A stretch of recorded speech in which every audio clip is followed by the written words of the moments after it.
nociones de secundaria y preparatoria, pues, como, hola, sí, este es el tipo 1. Ahorita la primera presentación. Entonces, perdónenme si me trabo, perdónenme si cometo errores. Pues, como bien ya dijo, vamos a presentar el concepto de un sistema dinámico. Nos surgirían como las primeras preguntas. ¿Qué es un sistema dinámico? ¿Dónde surgen estos sistemas? Y en particular los sistemas dinámicos complejos, que son los que vamos a estudiar. ¿Por qué los deberíamos de estudiar? Para hablar de qué es un sistema dinámico, va a ser una definición un poco redundante. Un sistema dinámico es un objeto matemático que estudia sistemas que evolucionan a través del tiempo. Un ejemplo muy claro que ustedes podrían tener es, por ejemplo, si alguna vez estuvieron en alguna clase muy aburrida, en secundaria, preparatoria, probablemente cívica, historia, yo qué sé. Y lo único que tenían a su disposición era una calculadora. No sé si alguna vez habrán puesto, dijeron, seno de algún número, y le dan igual, y le vuelven a dar igual, y le vuelven a dar igual. ¿Alguna vez alguien hizo eso?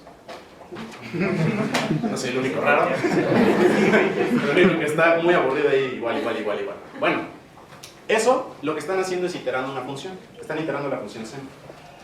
Y si habrán hecho eso con cualquier función, a veces se podrán dar que se presentan ciertos patrones. Esos patrones son los que queremos estudiar. Por ejemplo, para la función seno, si le damos igual, nos vamos a dar cuenta que eventualmente los números van haciendo cada vez más pequeños, Y para hablar de para qué nos sirven estudiar los sistemas dinámicos complejos, bueno, ese es el ejemplo de un sistema dinámico que puede estar muy al alcance, ¿no? Para ver la utilidad de los sistemas dinámicos complejos, tenemos que primero entender la estructura algebraica diferenciable que tienen estos números.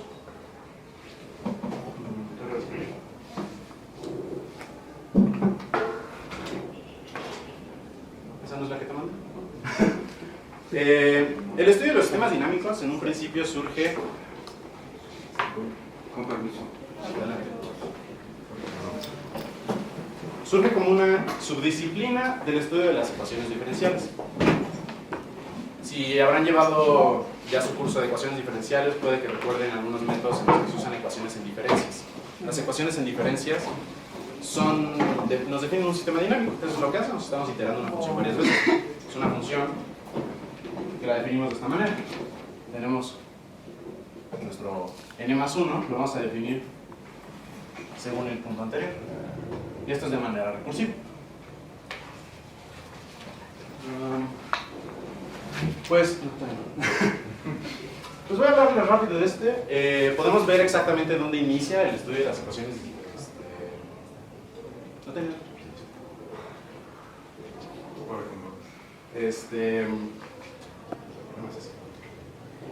El camino para los sistemas dinámicos complejos empieza específicamente en esas fechas. Ernest Schroeder estaba estudiando ecuaciones diferenciales y dijo, voy a ver un método, el primer artículo que publicó sobre una infinidad de algoritmos para resolver ecuaciones.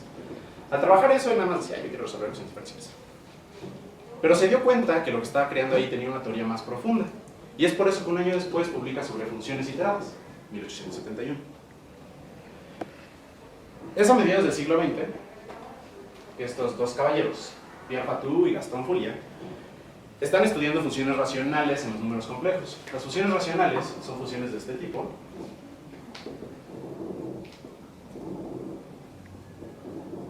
Donde P y Q son polinomios. Bueno, aquí debería usar Z. Porque ellos estudiaban funciones racionales en los números complejos. Es a través de este estudio que ellos conectan la teoría de iteración de funciones con la teoría de la geometría fractal. Es gracias a ellos, y veremos los famosos conjuntos nombrados en su honor, los conjuntos de Fatou y los conjuntos de Fourier. Muy brevemente, eso es la historia de cómo llegamos al estudio de sistemas dinámicos complejos. Pero primero vamos a ver los preliminares que tenemos que saber sobre sistemas dinámicos en general para empezar a trabajar con sistemas dinámicos complejos. Entonces, hablaremos de un espacio métrico. Este lo vamos a denotar con la letra X y debemos entender que viene con una métrica que dimos con D. Si puede que no sepan qué es un espacio métrico, pero realmente, aunque crean que no lo saben, sí lo saben. Un espacio métrico es un conjunto X y una función D. Esta función lo que nos hace es darnos la distancia entre los puntos del conjunto. El ejemplo que pueden tener es el plano. Simplemente toman dos puntos, hacen una línea entre ellos y la miden. Eso es lo único que tenemos que saber, porque los números complejos vamos a ver que son exactamente como el plano. La métrica que tienen es esta. Entonces, con esto definimos un sistema dinámico. Es una definición, como pueden ver, increíblemente simple. Es una función continua de X en sí mismo. ¿Por qué lo pedimos esto? Como ya les había dicho, lo que queremos aquí estudiar es la iteración de funciones. Eso significa, vamos a tomar en un inicio al definir una función, sabemos que tiene su dominio. Y lo que queremos hacer es poder volver a aplicar la función. ¿Eso qué significa? Si f toma valores aquí, me los debe arrojar en algún lugar donde yo los pueda volver a tomar. Esto sería como hacer esto, ¿no? Por eso la definimos de esta manera, f que va de x en x. Puede ser que caiga en algún subconjunto propio de x, no me los mande a todos lados, pero simplemente queremos poder tomarlos de nuevo. Y la propiedad de la continuidad es simplemente para que sea realmente una función interesante de estudiar. Si nada más te digo una función de x en x, pues puede que no sea demasiado interesante. Entonces, nosotros vamos a definir con esto. Bueno, primero voy a introducir un poco de notación. Creo que se ve muy claro qué significa esto. Este es el enésimo iterado de f sobre x0. Se define de manera recursiva con el primer caso.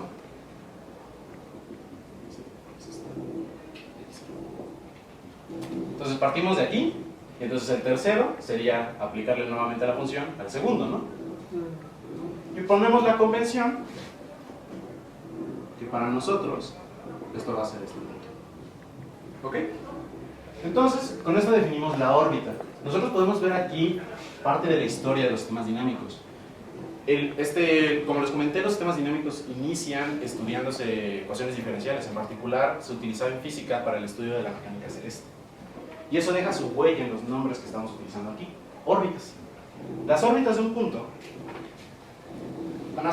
va a ser la unión de todos los iterados de ese punto. Es decir, si tomamos un punto x0, vamos a ver qué hace la función aquí. Ahora vamos a mandar un punto por acá. Este va a ser f. Y luego vamos a ver qué hace aquí. Vamos a mandar un punto por acá. Vamos a tener este salto, luego este, f0. Y así. Puede ser una infinidad de veces. Puede ser un conjunto de cualquier forma, ¿no? Esa va a ser la órbita. Más aún, si f es una función invertible, vamos a ver que nuestra órbita, podemos definir la órbita completa. Esto va a ser incluir también qué pasa si aplicamos la función inversa. Es ver a dónde iba hacia atrás. Menos 1. La interpretación que tenemos de esto, como les había comentado, los sistemas dinámicos estudian evolución a través del tiempo. La órbita nos representa la evolución hacia adelante en el tiempo. Y la órbita completa la interpretamos como la evolución hacia adelante y hacia atrás en el tiempo. Estos son sistemas dinámicos discretos. Eso significa que podemos ver los puntos cómo cambian de manera discreta. Pero si nosotros estudiáramos cómo cambian de manera continua, a esto le llamaremos un flujo y a este le llamaremos un semiflujo. Ahorita no nos interesan los sistemas dinámicos continuos, pero pues es bueno tener el diccionario de palabras. Vamos a ver cómo se ve la iteración de funciones. Y para esto utilizaremos un método gráfico. Son los que se llaman diagramas de Weierstrass o diagramas de red. ¿Cómo hacemos esto? Ahorita vamos a ver ejemplos de sistemas dinámicos unidimensionales, es decir, definidos de R en R. Lo que hacemos es graficar nuestra función. Aquí tenemos la gráfica de la función seno. Y agregamos el eje y igual a x. Lo que queremos hacer es iterar. Entonces, cuando graficamos, ¿qué significa? Tomamos nuestro punto inicial x0 y la gráfica nos representa en x0 cuánto vale la función. Es esto, ¿no? Entonces, vamos a hacer eso. Es lo primero que hacemos. Tenemos ahí nuestra función. Y lo que queremos es volver a iterar. Queríamos hacer esto mismo, pero para este punto. Lo que tendríamos que hacer es buscar dónde queda este sobre este eje. Para eso es que pusimos el eje y igual a x. Vamos a hacer una recta que se mueva horizontalmente a y igual a x. ¿Cómo se ve? Este va a tener coordenadas f de x0, x0. Por eso pedimos y igual a x, ¿no? Y ahora con esto sabemos que este va a quedar encima del punto que queríamos buscar. Lo que haríamos es ver hacia abajo y subir. Pero esto es lo mismo que simplemente de aquí bajar. Y vamos a repetir esto infinitas veces. Nosotros no, porque somos humanos, estamos limitados a hacerlo una cantidad finita de veces. Pero más o menos se ve de esta manera. Como yo les había comentado, nuestro primer ejemplo era, tomamos el seno, lo ponemos en nuestra calculadora y le damos igual, y se van haciendo números más pequeños. Eso es lo que estamos viendo ahí. Aplicamos tomar la función y va a caer en un ciclo que va a empezar a ir hacia cero. Más que eso, si nosotros tomamos cualquier otro punto, imaginémonos que partimos más acá, vamos a subir y vamos a caer por acá y va a caer el mismo comportamiento. Y si empezamos del otro lado, va a pasar lo mismo, pero vamos a subir. En general, donde empecemos en toda nuestra recta real, siempre vamos a tener ese comportamiento. Siempre. Este es el comportamiento para la función coseno. Nuevamente tenemos que estamos atrayéndonos. Y si nos damos cuenta, en ambos casos, caemos en un comportamiento atractor hacia un punto donde está cruzando nuestra gráfica con el eje y igual a x. Puedes darle atrás. Aquí estamos yendo hacia donde cruza y igual a x con el seno. Es lo mismo. A ver si lo recibe. Y veremos un último ejemplo, el siguiente. Aquí tenemos un segmento de una parábola. Nuestro punto inicial sube y se aleja. Y ahí se está alejando nuevamente de uno de los cruces con el eje y igual a x. Aquí tenemos un comportamiento repulsor. Siempre vemos que es alrededor de estos puntos que son que tienen un comportamiento que dinámicamente nos representa que no hay movimiento. Para eso es que introducimos la siguiente definición. Hablaremos de puntos fijos. Esos son lo que estábamos viendo ahí. A un punto C, en nuestro conjunto X, le llamaremos punto fijo si su imagen es el mismo. Entonces, básicamente, tenemos nuestro punto aquí y al aplicar la función regresamos a él. Más que eso, digamos, bueno, pues no tengo, este es un punto fijo, pero pues son pocos, ¿no? Pero habrá el caso en el que yo empiezo aquí, voy saltando y de repente caigo aquí. ¿Y qué va a pasar? Como este es un punto fijo, me voy a quedar atrapado. Eso es lo que le llamamos un punto fijo, punto eventualmente fijo. Eso es lo que nos dice aquí. Si existe alguna R, tal que f, el résimo iterado es igual a c, y más que eso, R es el mínimo, es el mínimo natural que nos lleva a C. Los comportamientos que habíamos visto antes de atracción los vamos a definir. Decimos que un punto fijo es atractor. Si existe, aquí vamos a traducir esto a qué significa nuestro espacio métrico. Habíamos dicho, esto era la distancia entre X y nuestro punto fijo menor que R. ¿Qué significa eso? Si ponemos nuestra C, X va a quedar adentro de un círculo de radio R. Si tenemos que un punto es atractor, si existe una R, tal que cualquier punto que esté aquí dentro de este círculo, conforme tomamos el límite de los iterados en infinito, va a caer hacia C. Es decir, todos los puntos aquí van hacia adentro. Es un punto fijo atractor. No lo puse ahí. Vamos a tener también el comportamiento, lo que sería como su opuesto. ¿Qué pasa si no es atractor? Que era lo que habíamos visto con el segmento de la parábola. Vamos a decir que un punto fijo es repulsor si existe un círculo de tal manera que si tomamos nuestros puntos ahí, si dado una X adentro de este círculo, cualquier X, va a existir una R tal que f de R de X va a quedar afuera, a este círculo le voy a llamar D, va a quedar afuera de D. Es decir, si yo aplico la función suficientes veces, me voy a salir. Y esto va a pasar para todos los puntos.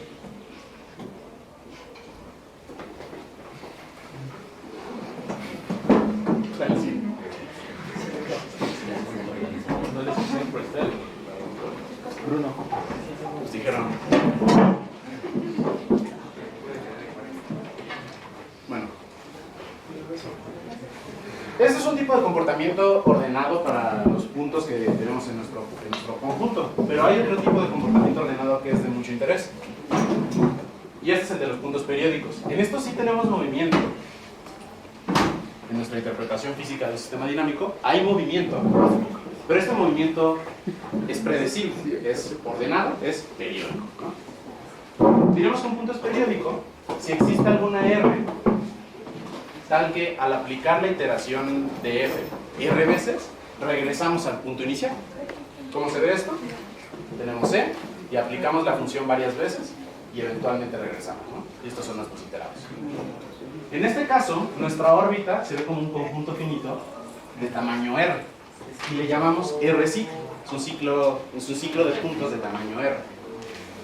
Ahí simplemente, esto no lo vamos a usar ahorita, pero pues así denotamos al conjunto de puntos con periodo de r. Así. También me faltó ahí una definición. Como habíamos dicho que... Eso sí regresa al punto. Como habíamos dicho también que había puntos eventualmente fijos, es decir, puntos que se quedan atrapados en comportamientos sin movimiento, también hay puntos que se quedan atrapados en movimiento periódico. Es decir, un punto eventualmente fijo es si existe un punto fijo y alguna cantidad de iteraciones tal que al aplicarlo caemos en alguna parte del ciclo y ya nos vamos a quedar atrapados.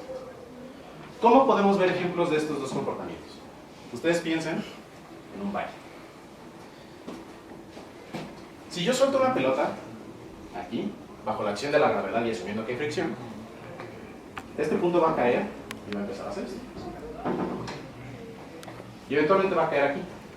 ¿Estamos de acuerdo? Entonces, vemos ese comportamiento. Y si ponemos una bola aquí, no se va a mover. Entonces, dinámicamente, si representamos este arreglo con un sistema dinámico, este va a ser un punto fijo. Y este va a ser un punto eventualmente fijo. De la misma manera, si han pensado en los resortes,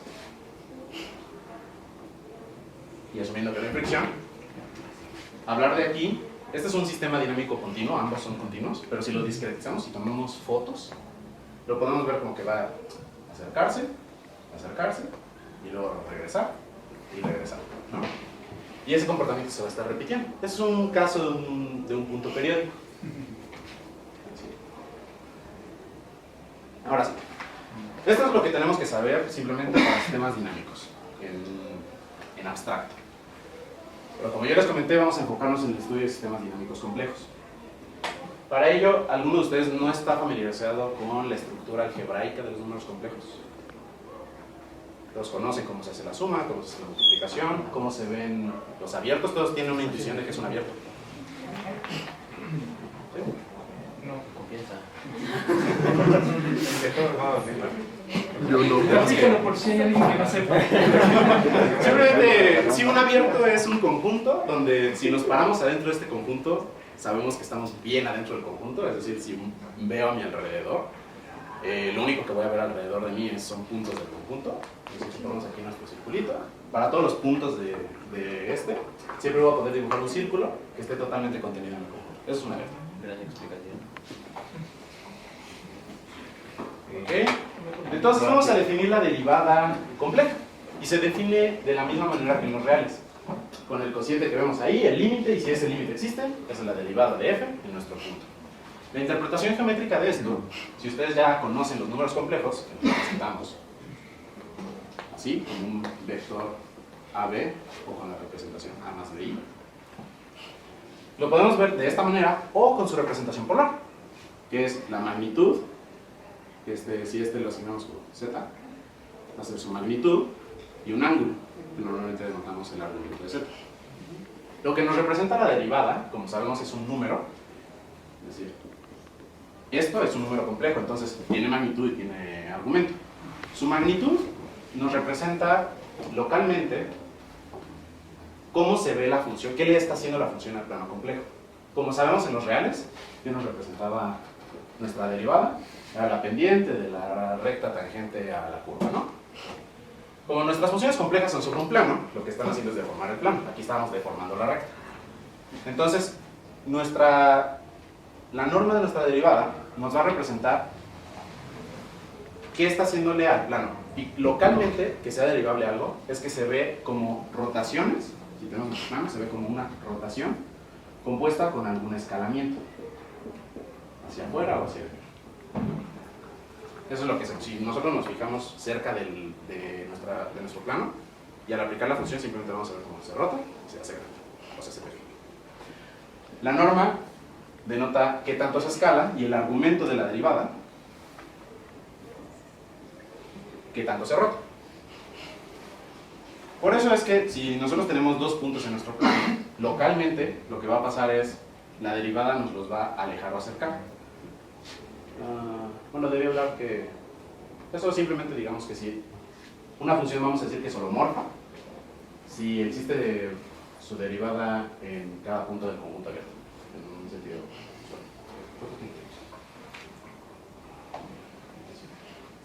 Ok, como habíamos comentado, esto significaba como que se escala, ¿no?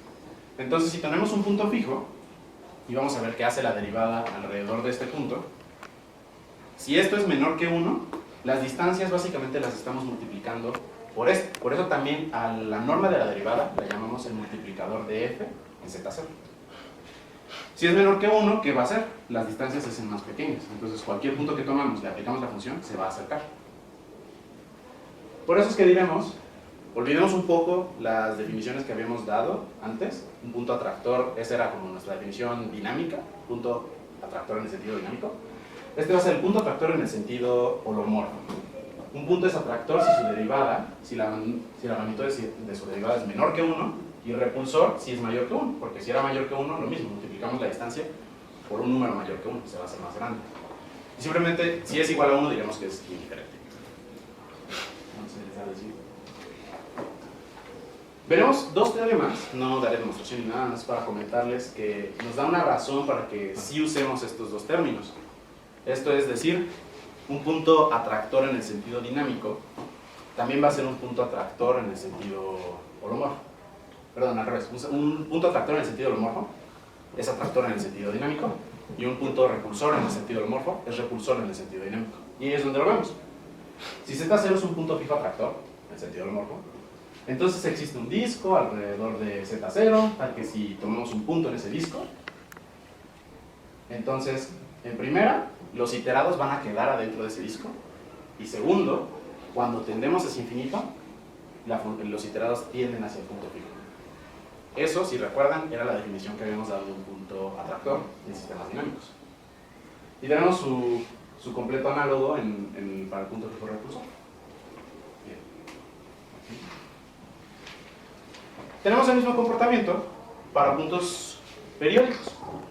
Si tenemos una función que es holomorfa en las vecindades del punto periódico R, entonces vamos a decir que ese punto periódico es atractor, nuevamente, si la derivada del résimo iterado es menor que 1, el repulsor si la derivada de la magnitud de la derivada del résimo iterado es mayor que 1, y diremos que es no hiperbólico si es exactamente igual a 1. Aquí puse entre paréntesis porque estamos agrupando. Los hiperbólicos son aquellos que presentan el comportamiento dinámico de atraer o repeler, y los no hiperbólicos son los que pues, no nos determinan nada.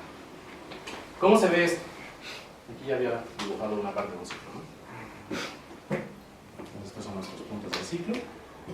Un punto va a ser atractor si nos fijamos en este punto inicial y dibujamos un círculo alrededor de él. Vamos a ver que todos los puntos de adentro de este círculo, al aplicarlo al siguiente, van a quedar más cerca. Este círculo es más pequeño que este, y al aplicarlo al siguiente, aún más cerca. Se van a ir acercando. Y al caer aquí vamos a quedar en un círculo más pequeño y así. Ese es el comportamiento que estamos viendo alrededor de puntos periódicos. Finalmente, ahora sí queríamos introducir los conjuntos de Julia y los conjuntos de Fatou. Para ello necesitamos esta definición, la cuenca de atracción. La cuenca de atracción de un punto fijo son todos los puntos que tienden hacia ese punto fijo.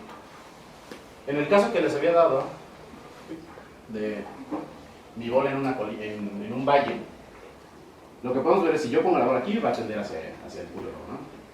Donde la ponga en la inclinación, déjenme hago un poco más pequeño este otro extremo del valle, todas estas van a tender hacia acá, ¿no? No, porque son así. Vamos a ver. Bueno, para introducirlo, ¿no? A ver, ¿qué pasa si le ponemos aquí arriba? Va a caer para acá, y si tiene suficiente energía y no le quitamos fricción, se va a salir volando. Entonces ese no va a tender para acá, estamos de acuerdo, ¿no? Pero si lo ponemos en cualquier punto, abajo de esta altura, ya tenemos garantizado que vamos a caer aquí. Todo este conjunto, todos los puntos en esta parte, va a ser nuestra cuenca de atracción. En general, las cuencas de atracción aquí vemos que es como todo continuo, ¿no? Es un conjunto conexo, le llamamos. Normalmente no son así. Nosotros podemos tener un conjunto en el plano. Voy a empezar a borrar cosas. Tenemos nuestro punto fijo y vamos a ver que, pues tenemos esta parte de acá y esta parte de acá. Todos los puntos en estos segmentos van a tender hacia C. Pero a nosotros nos interesa los que inmediatamente caen en C, que no tienen que salirse de la cuenca. Para eso vamos a introducir la cuenca de atracción inmediata. Y ese va a ser el conexo más grande que contiene a C y que a su vez está contenido en la cuenca de atracción. Entonces es el subconjunto de la cuenca de atracción, que es conexo y es el más grande. En nuestro caso aquí sería este. A ver si. Y ya con eso tenemos suficiente para definir los conjuntos que nos interesaban y que vamos a enseñar dibujitos y que básicamente es la razón por la que hicimos todo eso. De hecho, el surgimiento de los sistemas dinámicos complejos fue a través de prácticamente mera curiosidad. Fatou y Julia lo que estaban haciendo era iterando funciones y ver qué pasaba. Se dieron cuenta que si graficaban lo que estaba pasando, les quedaban figuras muy bonitas. Entonces, vamos a ver eso. Vamos a ver qué hicieron. Definimos el conjunto de Julia para un polinomio como la frontera de la cuenca de atracción de infinito. Habíamos dicho que la cuenca de atracción de un punto era los puntos que tienden hacia ese, y lo definimos por un punto fijo. Para nosotros, el infinito es un punto fijo, porque si evaluamos nuestra función en infinito, nos va a dar infinito. Sí. Entonces, créanme, o si no me creen, solamente aguántense, y el infinito es un punto fijo. Y para nosotros, la diverger a infinito es, no es cierto, es converger a infinito. Eso es lo que estamos diciendo. Entonces, la cuenca de atracción de infinito son todos los puntos que convergen a infinito. Y la frontera, pues, si ya saben que era muy bien, supongo que también saben que es una frontera, la orillita, ¿no? ¿Y eso qué significa? Si me paro en la frontera, no importa qué tan chico haga un círculo alrededor de mí, veo puntos adentro del conjunto y afuera de él, ¿no? Entonces el conjunto de Julia, ya lo tenemos, es una orillita. El conjunto de Julia relleno va a ser el complemento de la cuenca de atracción de infinito. ¿Cómo vemos eso? Son todos aquellos puntos que no convergen a infinito. Es decir, si se mantienen en algún comportamiento estable como los que describimos, atractor, repulsor o periódico, o si simplemente la órbita se mantiene acotada. Puede que estemos dando vueltas sin ningún orden, pero no nos vamos hacia infinito. Por esto es que también vemos que el conjunto de Julia corresponde a la frontera del conjunto de Julia relleno, y por eso lo llamamos conjunto de Julia relleno. Y finalmente el conjunto de Fatou es el complemento del conjunto de Julia. ¿Cómo interpretamos todo esto? El conjunto de Julia nos va a representar la región donde hay caos, mientras que el conjunto de Fatou nos representa la región del plano donde el comportamiento es no caótico, son los puntos fijos estables, son puntos periódicos estables, o, pues como dijimos, la divergencia infinito, que para nosotros es converger infinito. Nuestra intención, me dar cuenta que no estamos en mis notas. Nuestra intención era hacer una imagen de los conjuntos de Julia, en particular del conjunto de Julia relleno. Y para ello necesitamos ciertas bases teóricas para poder hacer un algoritmo que nos permita después hacer un programa que nos grafique el conjunto de Julia. Y para ello, la familia de polinomios, donde nuestro parámetro C varía en los complejos. Y Z también es complejo.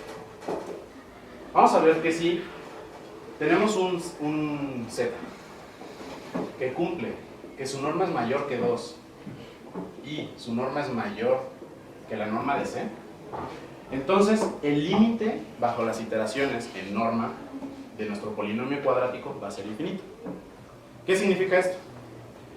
Esto nos va a permitir determinar con una mayor facilidad si la órbita de un punto inicial diverge o no. Pues simplemente tenemos que checar si en algún momento se pasa de 2 o de C. Si los iterados en algún momento se pasa, a ese iterado le aplicamos este criterio, ya vamos a decir, el resto de la órbita va a tender a ese infinito. Entonces cambia de posición. Vamos a ver entonces brevemente un método para computar el conjunto de Julia. Lo que vamos a hacer es tomar una sección del plano complejo. Vamos a hacer esto, ¿no? Y como sabemos, queremos hacer una imagen, entonces tenemos que hacer píxeles. Entonces haremos lo que es discretizar el plano complejo. Vamos a tomar una retícula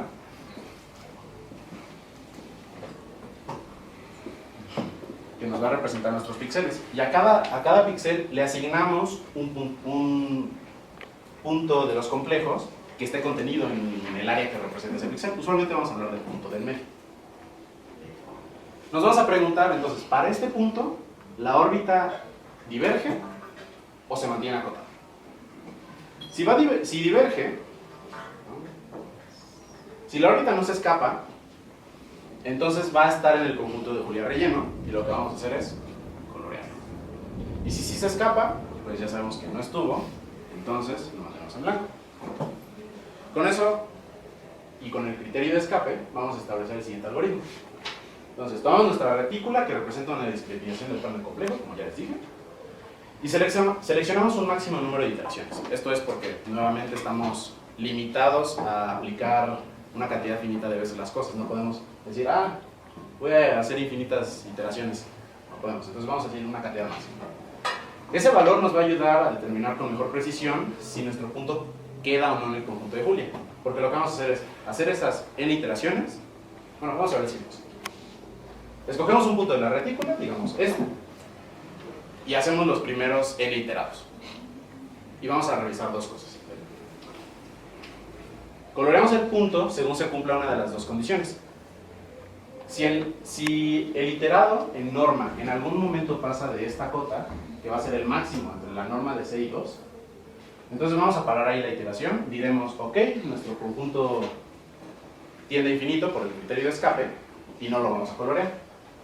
Si al terminar el cálculo de estos n puntos nunca nos pasamos de este valor, lo coloreamos. Vamos a decir, bajo cierto error, que es el que nos da nuestro número de iteraciones, pues podemos decir que estamos en el conjunto de Julia, por lo menos estamos cerca de él.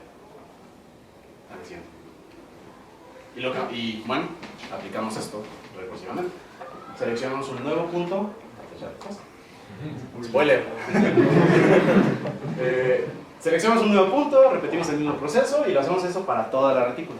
Nuestro conjunto de Julia simplemente, bueno, ya vieron la imagen, ya saben cómo son, pero imaginábamos que era algo así, ¿no? Lo que estamos viendo, y estamos fijándonos en los puntos del medio, estos sí van a estar adentro. Vamos a aplicar una cierta cantidad de iteraciones. ¿Qué es nuestro error con nuestro algoritmo? Nos fijamos aquí y pues ya sabemos que en algún momento nos va a salir. Si lo hacemos suficientes veces, pero ¿qué pasa si nos faltaron veces de iterar? ¿Qué tal que simplemente se tarda mucho en llegar a la cota? Para nosotros, aplicamos las n iteraciones y vamos a decir, pues nunca nos pasamos, entonces esto está dentro. Pero claramente no está. ¿Qué otra cosa? Digamos que, un ejemplo sería este, está muy cerca de la orilla. Pero el punto que nos está representando pues está afuera.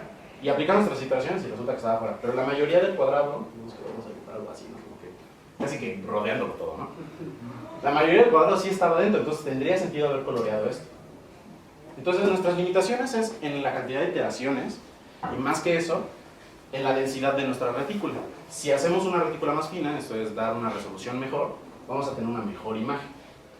Y simplemente pues podríamos verlo. Si dijéramos cuáles están parcialmente contenidos, podríamos colorear algo de esta manera.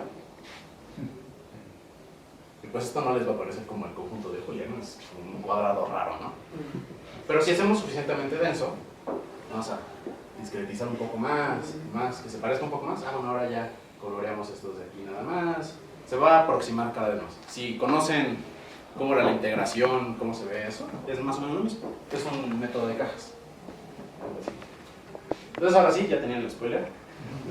Con nuestro algoritmo hacemos un código que nos genera esta, en particular esta es la primera imagen. Evaluamos el conjunto de Julia para C igual a -1, es decir, este. ¿Qué pasa aquí? Vamos a tener el comportamiento, lo vamos a aplicar la iteración y tenemos esto. Hay un fractal. Como les había dicho, el comportamiento en la orilla, que es el conjunto de Julia, como les dije, este es el conjunto de Julia relleno. El conjunto de Julia en sí es nada más la orillita. En la orillita, no importa qué tanto nos acerquemos, alrededor de cada punto vamos a ver todo el comportamiento posible. Si ven ustedes, vamos a enfocarnos en esta parte de aquí, ¿no? Si yo hago un círculo, van a ver que tiene como diferentes lóbulos, ¿no? Como los cachitos, parecen como partes de un nopal.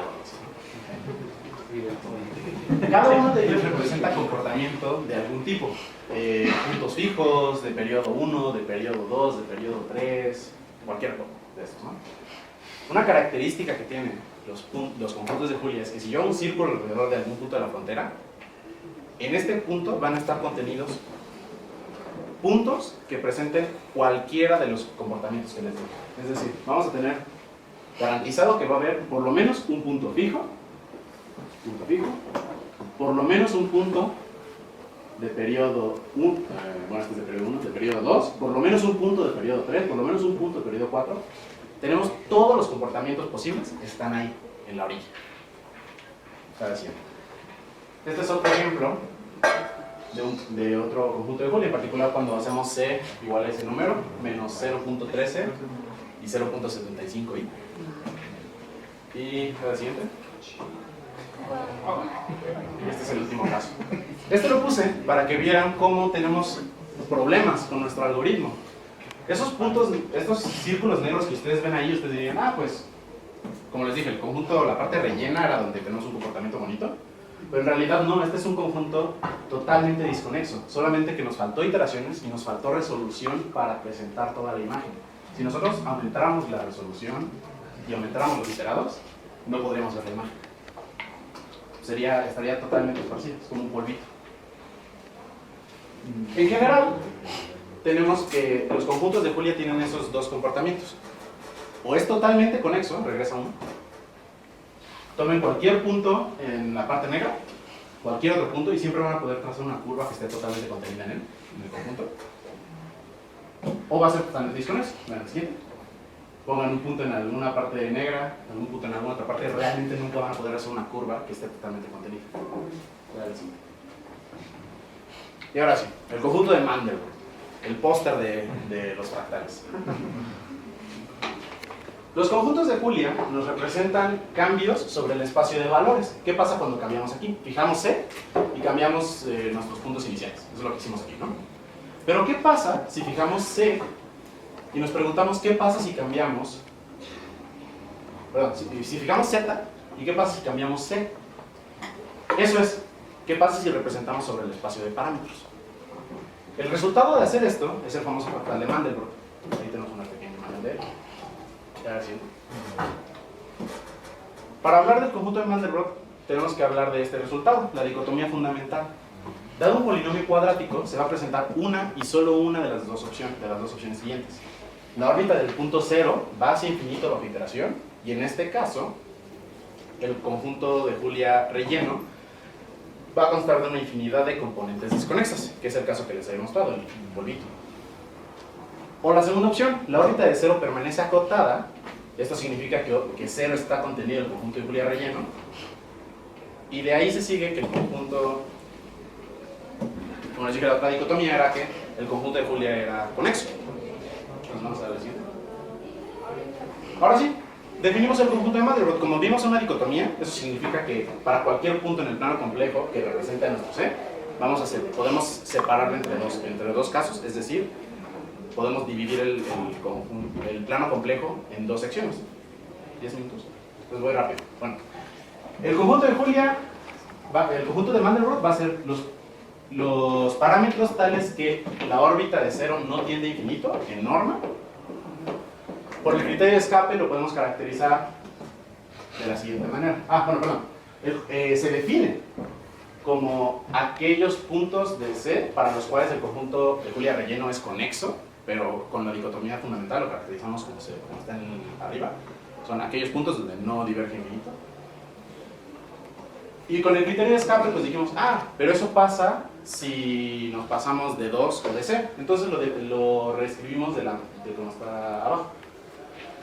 Esa caracterización nos permite hacer un algoritmo completamente análogo a lo que hicimos para el conjunto de Julia. Nos fijamos en cada uno de los puntos, pero fijando ahora 0 y cambiando el C. Entonces este representa C1, C2, C3, bla, bla, bla. Y vamos a ver si en algún momento nos pasamos de 2 o de C. Y con ello hacemos un código que nos da la siguiente imagen. Es el conjunto de Mandelbrot a tan solo 30 iteraciones. Aquí lo ven con colores. Lo que nos representan los colores es qué tan rápido, como les dije, lo de adentro son los que se mantienen acotados y lo de afuera son los que divergen. Los colores nos va a representar qué tan rápido es esa divergencia. Y como pueden ver, mientras más oscuro, más nos tardamos en diverger. Entonces, más rápido diverger. Este es un detalle del conjunto de Mandelbrot alrededor de un punto, en particular este punto. Este es un detalle, un zoom sobre el conjunto de Mandelbrot. Déjenme les digo de qué ancho es esa imagen. Se suelta. El ancho de esta imagen es de 0.0001 unidades complejas. Entonces es una fracción muy pequeña alrededor de la frontera del conjunto de Mandelbrot. Ahora sí, este es otro detalle alrededor de ese punto. Y en este caso el ancho de la imagen es de 0.003. Es un poco más grande. Aquí podemos ver un cierto orden que se presenta como esta zona tiene el nombre de el valle de Caballitos de Mar, por la semejanza que tienen las colas de Caballitos de Mar. Y como pueden ver, tenemos una estructura grande aquí que se repite acá, ¿no? El más pequeño, acá el más pequeño, acá el más pequeño. Y de hecho, si hacemos más zoom, en la siguiente vamos a hacer zoom alrededor de esta parte. Dale al siguiente. Volvemos a ver este patrón y se repite hacia el infinito. ¿Qué sigue? Caos. Bueno, les iba a hablar de caos si nos da tiempo, pero no nos da tiempo, porque más bien les voy a intentar enseñar rápido. ¿Por qué nos importa estudiar el conjunto de Mandelbrot? En un inicio, simplemente por curiosidad. Se ve muy bonito. ¿Estamos de acuerdo que ya es suficiente la descripción? Pero bueno, sí nos representa algo en el comportamiento de nuestros polinomios.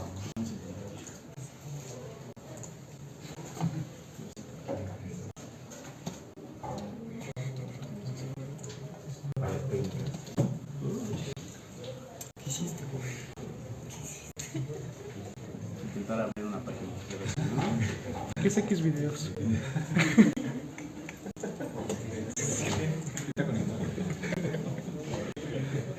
Vas a tomar el directo. Ok. Bien. Aquí vamos a ver qué nos representa el conjunto de Mandelbrot. Tenemos nuestro punto inicial en 0 y aquí vamos a poder mover nuestro parámetro C. Estas líneas nos representan la órbita. Partimos de 0 y si se dan cuenta para el polinomio evaluado en 0, que nos queda 0 al cuadrado más C, ese es nuestro primer iterado, y luego al aplicar en C, pues que nos queda C al cuadrado más C, y vamos a aplicar sobre esto cada vez, ¿no? Si nos metemos en la primera parte, esto le llamamos el cardioide principal, se llama cardioide porque abstractamente se parece a un corazón. Vamos a ver que cualquier punto que tomemos ahí converge hacia un punto fijo, donde lo tomemos. Ahora nos preguntamos, ¿qué pasa si nos pasamos de este lado, por ejemplo? ¿Qué está pasando? Tenemos saltos entre dos puntos y estos van a ser puntos periódicos, de hecho. Vamos a tener alrededor de estos puntos hay un punto periódico cuya órbita es saltar de aquí a acá. Tac, tac, tac. Y todos los puntos alrededor de C se mantienen cerca de esta órbita. Este es un punto, como les había comentado, periódico atractor. Si nos fijamos acá, ese era periodo 2, acá es periodo 3, acá tenemos periodo 4, acá tenemos periodo 5. ¿Okay? Y yo les había comentado, en la frontera de nuestros conjuntos tenemos todos los comportamientos posibles. Entonces, de hecho, si yo me fijo en estos, si alcanzan a ver ahí cerca de la orilla, vamos a tener todos los periodos posibles alrededor de eso. Si estamos afuera, ¿qué significa? Diverge. Y diverge de manera ordenada, siempre nos vamos a alejar. Y lo último que vemos, el caos. Les había dicho, la frontera es donde se presenta el caos y esto lo vemos de esta manera. Si nos acercamos, pues tenemos comportamiento ordenado. De repente se van como que a todas partes y regresamos a un comportamiento ordenado. Más que eso, esto es muy difícil agarrarlo, pero yo creo que sería por acá un poco más fácil. No quién sabe dónde sea más fácil. Por aquí. Ahí.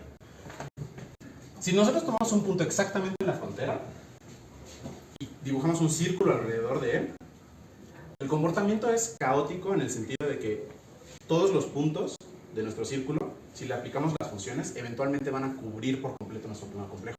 Es lo que se ve. Unos se van para allá, otros se van para el otro lado, otros se van para el otro lado. En general, la órbita de nuestro punto inicial es lo que diríamos que es densa. Es densa en los complejos. Va a cubrirlos casi por completo.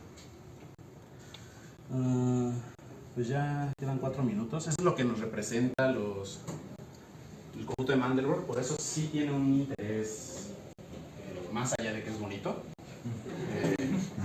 Podemos definir el conjunto de Joule y el conjunto de Mandelbrot no solo para polinomios cuadráticos, o no solo para polinomios, sino para cualquier sistema dinámico. Y si presentamos este comportamiento de fractaloso, vamos a poder con ello ayudarnos visualmente para estudiar el caos. Y el caos es de gran importancia para el estudio de sistemas dinámicos. Pues con eso, creo que es lo que los podría dejar, con unas imágenes bonitas. Tenía más imágenes, pero hubo problemas en el momento de la presentación. Pero entonces, si alguien tiene